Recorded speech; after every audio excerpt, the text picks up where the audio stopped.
Hello friends, नमस्कार। मैं सीमा यादव, आपका बहुत बहुत स्वागत है हमारे यूट्यूब चैनल सीमा एकेडमी पर। सर्वप्रथम गुड मॉर्निंग आप सभी लोगों को, गुड इवनिंग, राधे राधे, जय श्री कृष्णा। आज का जो हमारा टॉपिक है वो टॉपिक है यूनिट 1 से, और यूनिट 1 का 1.1 है। इसमें पढ़ना है हमें स्टेजेस ऑफ लर्निंग, यानी आज हम पढ़ेंगे सीखने के चरण। ठीक है, तो सबसे पहले इसके चार चरण होते हैं। एक होता है एक्यूरेशन, इसका मतलब होता है ग्रहण करना या अर्जित करना। ठीक है, इसका मतलब होता है ग्रहण करना या फिर अर्जित करना। और दूसरा है मेंटेनेंस, इसका मतलब है सतत बनाए रखना, सतत बनाए रखना। ठीक है, और इसका है फ्रीक्वेंसी, का मतलब है निपुणता, निपुणता या बद्धता। ठीक है, और चौथा है हमारा जर्नलाइजेशन, इसका मतलब होता है हिंदी में समानीकरण। ठीक है, इसका मतलब होता है समानीकरण।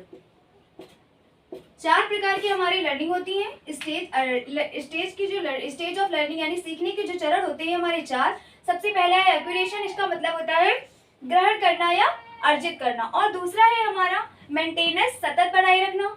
और तीसरा है फ्रीक्वेंसी, इसका मतलब है निपुणता और या फिर बद्धता। निपुणता भी आप लिख सकते हैं और बद्धता भी लिख सकते हैं। और चौथा है जर्नलाइजेशन, इसको कहते हैं समानीकरण। ठीक है, ये चार प्रकार की हमारी स्टेजेस लर्निंग की है। अगर एग्जाम में आपको सिर्फ यही पूछता है कि मतलब सीखने के चरण कितने हैं या फिर स्टेज ऑफ लर्निंग जो हैं वो कितनी है, तो आप बता सकते हैं 4 और इनके नाम लिख सकते हैं, अगर सिर्फ नेम पूछ रहा है तब। अगर उसमें लॉन्ग में पूछा है तो आगे हम पढ़ते हैं।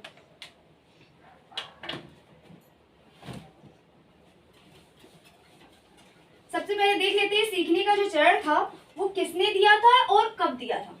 ठीक है, स्टेज ऑफ लर्निंग जो था वो किसने दिया था और कब दिया था। तो स्टेज ऑफ लर्निंग, सबसे पहले स्टेज ऑफ लर्निंग का अर्थ होता है, स्टेज ऑफ लर्निंग का अर्थ क्या है, सीखना। ठीक है, इसका अर्थ है सीखना। और इसको स्टेज ऑफ लर्निंग को दिया था क्रू एंड ने। किसने दिया था? क्रू एंड ने दिया था, क्रू एंड ने दिया था। और कब दिया था? 1975 में। ठीक है, स्टेज ऑफ लर्निंग का अर्थ होता है सीखना। इस स्टेज ऑफ लर्निंग को दिया था क्रू एंड ने 1975 में। आगे इसमें क्या है कि अर्जन या फिर जो एक्यूरेशन है उसकी क्या क्या रिस्पॉन्स है और क्या क्या इसमें विधियां होती हैं वो बताया जा रहा है। तो सबसे पहले आते हैं एक्यूरेशन पर। अगर ये मल्टीपल चॉइस में क्वेश्चन पूछा जाता है कि सीखने के जो चरण है, सीखने के चरण का नियम किसने दिया था और कब दिया था, तो आप बता सकते हैं क्रू एंड ने दिया था 1975 में। अब आते हैं हम एक्यूरेशन, यानी अर्जित करना या फिर ग्रहण करना। अर्जित करना या ग्रहण करना, तो इसमें क्या था? अर्जित करना और ग्रहण करना में क्या क्या टॉपिक, क्या क्या पॉइंट्स थे, ये देख लेते हैं अभी हम। तो इसका पहला पॉइंट है हमारा, इस अवस्था के दौरान बच्चा पहले जिस कार्य को नहीं कर पाता है। एक्यूरेशन में इस अवस्था के दौरान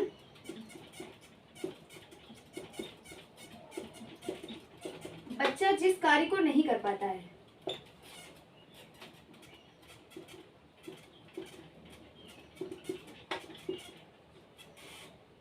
नहीं कर पाता है, उस कार्य को सीखने का प्रयास करता है, उस कार्य को सीखने का प्रयास करता है। अब यहाँ पे एक ले लेते हैं, नॉर्मल बच्चा ले लेते हैं या फिर एक बौद्धिक अक्षम बच्चा ले लेते हैं। मान लीजिए एक बौद्धिक अक्षम बच्चा है, उसको वो 5 ईयर का है। ठीक है, 5 साल का है, लेकिन वो जिस ईयर मतलब 5 साल का है लेकिन 5 साल के अकॉर्डिंग वो कुछ क्रियाएं नहीं कर रहा है। जो क्रियाएं उसे 5 साल की अवस्था में करनी चाहिए वो नहीं कर रहा है, तो फिर उसको उस क्रिया के दौरान हमें कार्य सिखाना है और उसको सिखाने का प्रयास भी करना है कि 5 साल की उम्र वाले बच्चों, मतलब जो बौद्धिक अक्षम बच्चे होते हैं, वो उस लेवल तक कार्य कर सके। अक्सर क्या होता है, जब हम लोग आईपी तैयार करते हैं तो अगर हम जैसे चेकलिस्ट कोई लगाते हैं, अभी चेकलिस्ट हुआ था, उसका ग्लैड का चेकलिस्ट लगाया गया था, तो अगर 4th क्लास के बच्चे पर आप असेसमेंट कर रहे हैं तो आप 3rd की यूज़ करेंगे, कि बच्चे का पहले असेसमेंट लेवल देखेंगे कि थर्ड क्लास का बच्चा कर पा रहा है कि नहीं, तब हम आगे बढ़ेंगे 4th क्लास की ओर। अगर बच्चा 3rd क्लास का भी नहीं कर पा रहा है तो और पीछे जाएंगे 2nd क्लास की ओर, ठीक है। अब आगे इसमें जो दूसरा टॉपिक है हमारा, इसकी जो विधियां होती हैं, इस अवस्था में बच्चे को सीखने का प्रयोग किया, सिखाने का प्रयोग किया, सिखाने के लिए उचित मटेरियल का यूज किया जाता है। इस अवस्था में बच्चे को सिखाने के लिए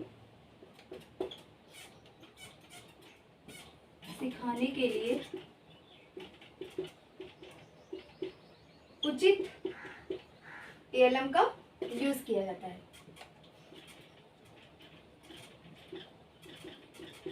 अब ज्यादा बड़े बच्चों के लिए आप टीएलएम तो ले नहीं सकते, लेकिन बौद्धिक अक्षम जो नॉर्मल बच्चा, बौद्धिक अक्षम जो बच्चा है 4 से 10 साल की उम्र के बीच में, 10-12 या फिर ले लीजिए, उसमें हम सबसे पहले तो टीएलएम की सहायता से बच्चों को सिखाएंगे। अगर डेज नेम सिखा रहे हैं, कुछ भी सिखा रहे हैं, तो उसमें हम क्या करेंगे, टीएलएम का यूज जरूर करेंगे, ठीक है। अब आगे हम आते हैं कि इसकी विधियां क्या क्या होती हैं, ग्रहण करना यानी एक्विजिशन की विधियां क्या क्या होती हैं।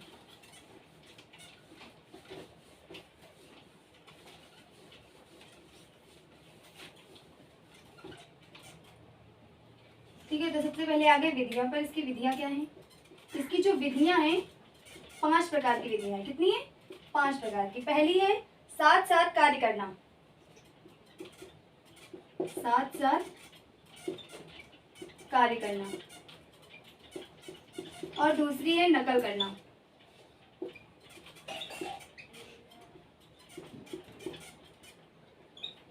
और तीसरी है अनुसरण, चौथी है निर्देश, और 5वीं है परीक्षा।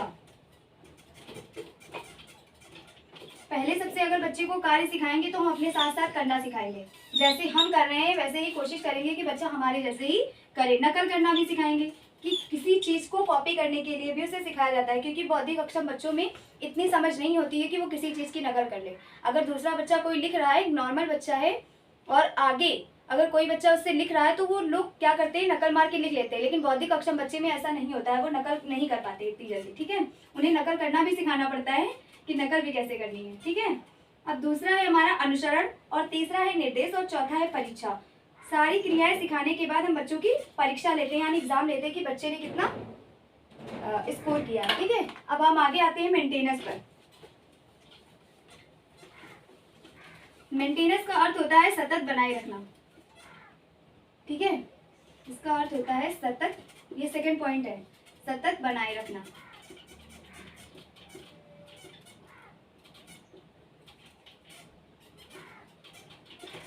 इसमें क्या होता है, इस अवस्था में बच्चे के शिक्षण समाप्त हो जाने के लिए तैयार किया जाता है। इस अवस्था में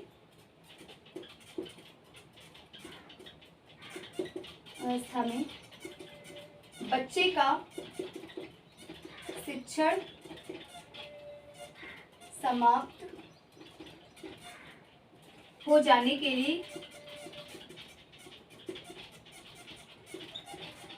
तैयार करना पड़ता है, ठीक है,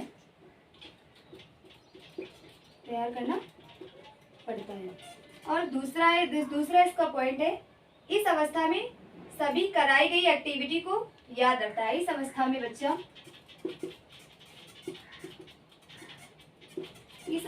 बच्चा सभी कराई गई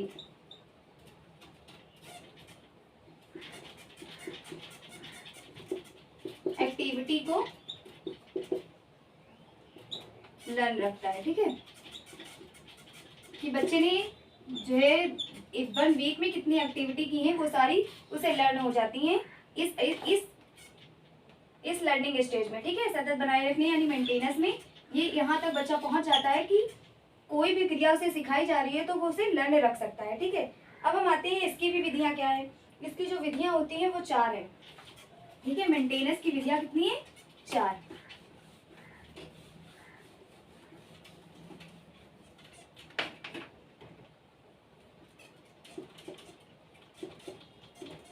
इसकी पहली विधि है हमारी समय समय पर अभ्यास।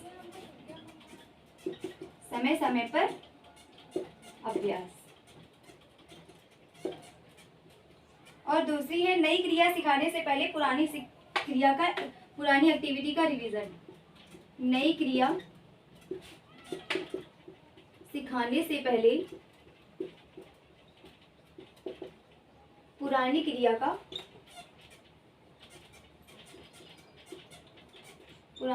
का रिवीजन। ठीक है। और तीसरा है क्रियाओं को देखते रहना। ठीक है, क्रियाओं को देखते रहना। चौथा है क्रिया के साथ करने की, चौथा पॉइंट है हमारा क्रिया को याद रखने की क्षमता बढ़ाना। याद रखने की क्षमता बढ़ाना। ठीक है। पहला था समय समय पर अभ्यास करना, यानी टाइम पर उसकी प्रैक्टिस करते रहना कि बच्चों ने क्या क्या सीखा है, जितनी क्रियाएं वो सीख रहा है उसका रिवीजन भी करते रहना चाहिए। नई क्रिया सिखाने से पहले पुरानी क्रिया का रिवीजन करना। ठीक है। एक टीचर है, अगर वो कोई भी नई क्रिया करवा रहा है तो सबसे पहले टीचर को क्या करना है कि उसकी पुरानी जो एक्टिविटी टीचर्स ने कराई है वो एक्टिविटी को देखना है कि बच्चा उस क्रिया को कर पा रहा है या नहीं। अगर नहीं कर पा रहा है तो वही क्रिया को फिर से दोहराया जाएगा। क्रिया को देखते रहना। ठीक है। मतलब अगर शिक्षक कोई क्रिया साथ में करवा रहा है तो बच्चा यहाँ पर सारी एक्टिविटी को देखेगा। ठीक है। और क्रिया को याद रखने की क्षमता बढ़ाना, मतलब कोई भी चीज को लर्न करने के लिए किसी भी एक्टिविटी को लर्न करने के लिए अपनी क्षमता को क्या करना है, बच्चे को बढ़ाना है। अब आते हैं फ्लुएंसी पर। इसका मतलब होता है लयबद्धता या निपुणता।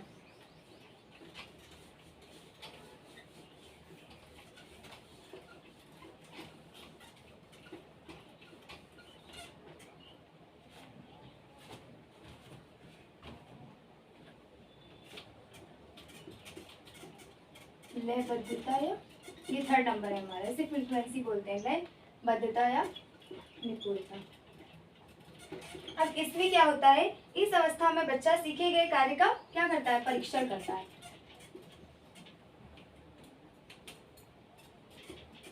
इस अवस्था में बच्चा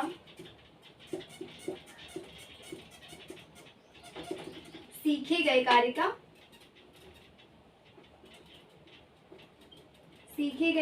क्या करता है, परीक्षण करता है। ठीक है। और दूसरा है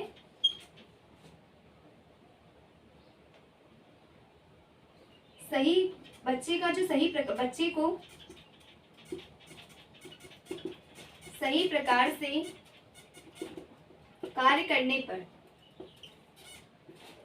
रिफोर्समेंट यानी पुनर्बलन दिया जाता है। ठीक है। जरूरी नहीं है कि हर बार बच्चा अगर सही प्रकार से कार्य कर रहा है तो आप पुनर्बलन में उसे टॉफी, बिस्किट, अंगूर, ग्रेप्स यही सब दें, तो ऐसा पॉसिबल नहीं है। आप उसे शाबाशी दे सकते हैं, जैसे गुड बोल सकते हैं। वहाँ पे क्या होता था टीचिंग में, चेतना में, बच्चे अगर अच्छे से एक्टिविटी करते थे तो अपनी पीठ को आगे कर देते थे कि उन्हें शाबाशी दी जाए। तो हम सब लोग क्या करते थे, लोगों को रिफोर्समेंट यानी खाने पीने की चीज़ों से अलग उन्हें शाबाशी देते थे। तो वो लोगों को जब शाबाशी दो तो और भी खुश हो जाते थे। ठीक है। तो जरूरी नहीं है कि आप रिफोर्समेंट में कुछ खाने पीने की ही सामान दे सकते हैं, आप इस प्रकार की सामाजिक सोशल रिफोर्समेंट होते हैं वो दीजिए। ठीक है। अब इसकी जो विधियां होती हैं, इसकी भी 3 विधियां होती हैं।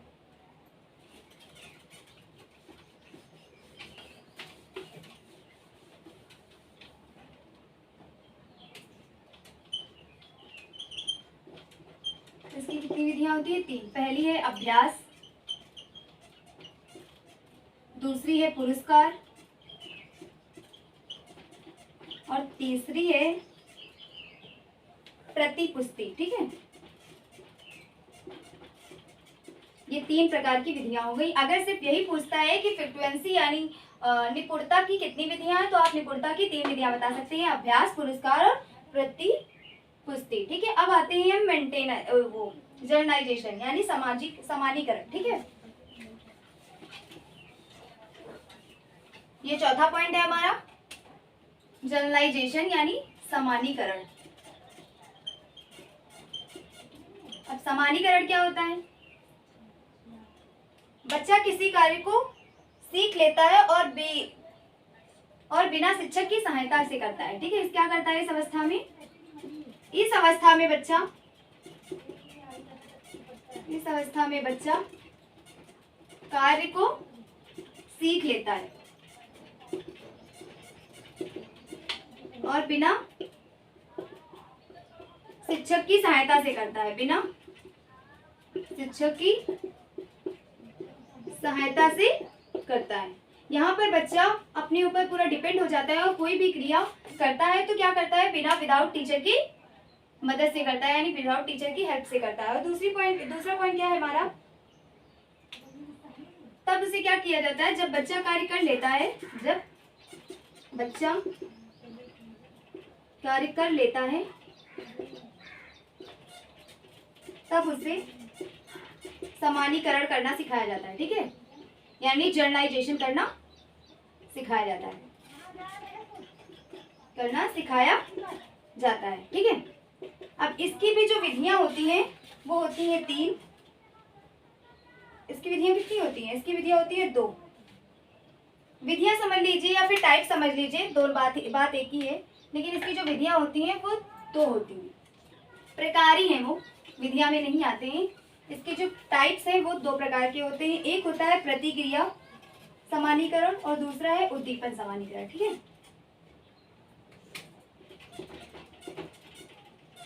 पहला क्या है?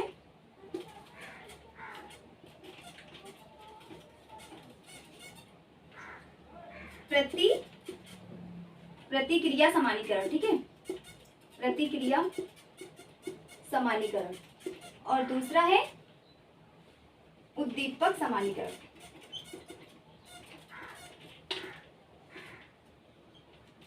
दो प्रकार के समानीकरण होते हैं। इसमें क्या होता है? प्रतिक्रिया समानीकरण में क्या होता है? प्रतिक्रिया समानीकरण में बच्चे को वातावरण या पर्यावरण और वातावरण से अनुभव कराया जाता है। ठीक है, पर्यावरण वातावरण से अनुभव कराया जाता है, पर्यावरण और वातावरण से। ठीक है, और दूसरा है हमारा उद्दीपक। इसमें क्या है कि बच्चे को अगर कोई भी क्रिया जो है उसे किसी भी वातावरण में बैठकर सिखा दी जाए तो उस वातावरण में वो क्रिया कर लेगा। जरूरी नहीं है कि आप उसे रूम में बिठाकर ही कराते हैं तो रूम में ही कर पाएगा। अगर आप कहीं भी प्लेसेस पर उसे उस क्रिया को करा सकते हैं तो बच्चा कर लेगा। ये दोनों होती हैं उद्दीपक, यानी वातावरण से हटकर।